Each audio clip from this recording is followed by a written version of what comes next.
word prophetically, even while we're sitting in the midst of this worship experience. God is closing some gaps in your house. He's closing some gaps in your bank account. He's closing some gaps with your children. He's closing some gaps with your spouse. He's closing some gaps on your job. He's closing some gaps on your business adventure. He's closing some gaps in your ministry. He's closing some gaps at the Faith Fellowship Community Church. And we're so distracted by the enemy that we can't even feel him closing the gaps. Don't get so focused on the attacks that you miss the gaps God is closing even in the midst of this worship experience. The gaps are starting to close. And I need about 27 of y'all to yell, the gaps are closing. Stuff that was broken.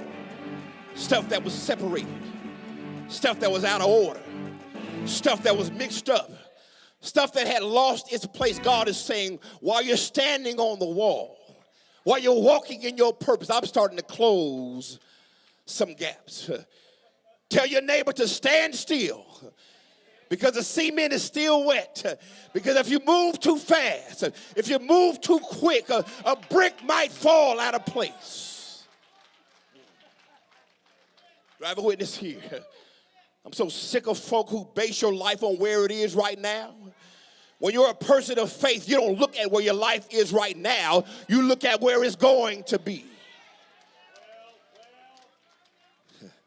And I wish I had a church.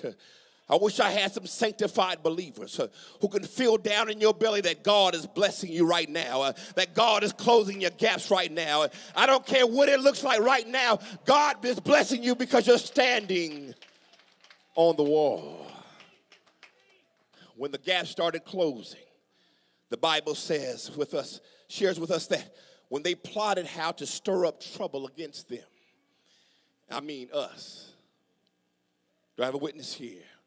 While the gaps are closing, that's when the enemy kicks in confusion, kicks in disorder, kicks in discord, ratchets up the attacks.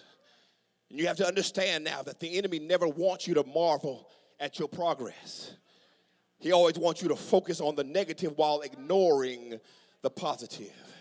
And that's why you have to guard yourself against people who always bring you mess and bring you gossip and bad news and bad reports and drama. Because some people who like to be close to you, they bring you this disease called negativity. Because every time they come close to you, they can always tell you what's going wrong versus what's going right. I wish I had a witness right there. And that's why you have to be more selective about who you sit next to in church. Because while I'm in church, I don't want you trying to whisper to me about who's sitting next to who. I don't need you to tell me what he or she got on. I didn't come in here for you to tell me who's riding with who. I didn't come in here for you to tell me, did you see what was on their Facebook page? You have to come in here to a place where you're selective about where you're sitting. And it's not about being stuck up. And it's not about being spiritually sedity.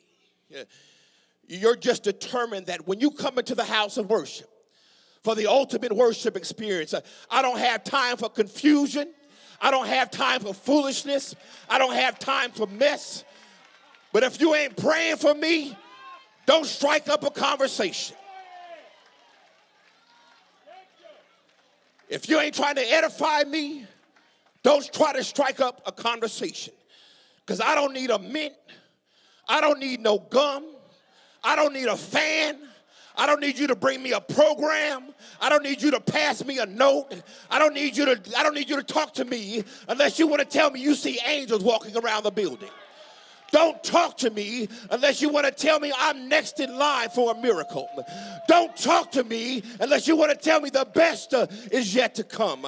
Don't talk to me unless you want to tell me my latter days shall be greater than my former days. Don't talk to me unless you want to tell me no weapon formed against me shall prosper. Don't talk to me unless you want to tell me the just shall live by faith. Don't talk to me unless you want to tell me don't wait until the battle is over. You can shout right now. Don't talk to me unless you want to edify me or edify God or glorify God. Don't pass me no notes, no candy, nothing.